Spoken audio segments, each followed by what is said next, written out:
So in this sequence, Aaron is learning to back up to that red buoy, which is right there behind us. He's gaining control of the rudder.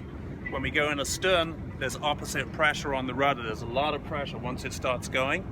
And he's using a good throttle control, keeping that buoy centered up right on the back of the boat.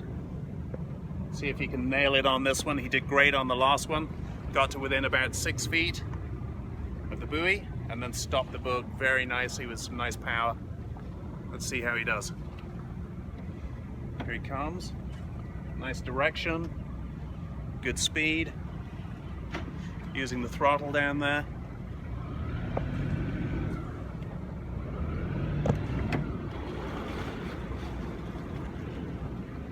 I think he did all right on that one. Good job. Okay, so in this sequence I'm going to demonstrate making a sternboard or a sternway into the dock space right over there, and if you can just show them where we're going. We're going to come in, we're going to go port side 2 against that dock. So first of all, as you can see, we're lying 90 degrees to it, so if you come back on me, I'm going to kick ahead, I'm going to go full left rudder, I'm going to squirt the throttle, power on, power immediately off, because I don't want to go that way. All I want to do is squirt the bow round and kick the stern round in the direction that we want to actually travel in. So we're almost lined up now. I'm going to engage stern. I'm going to come to neutral wheel. And I'm going to start to line up for my approach. Alright, we're just getting sternway now, we're just getting steerage way. This is where the pressure will come on the steering wheel as I start to steer. Watch it as I go to starboard.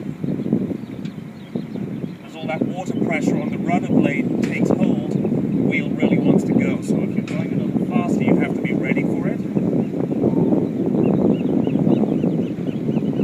So I'm lining up, I can go to the other wheel now for this final bit. This way I can see how far off the dock I am.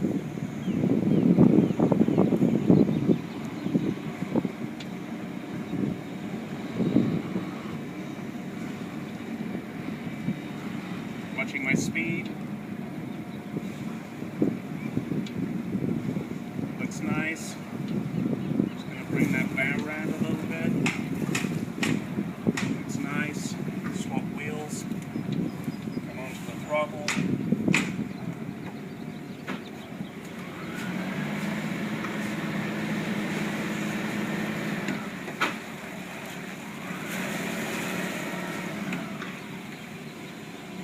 And there she is.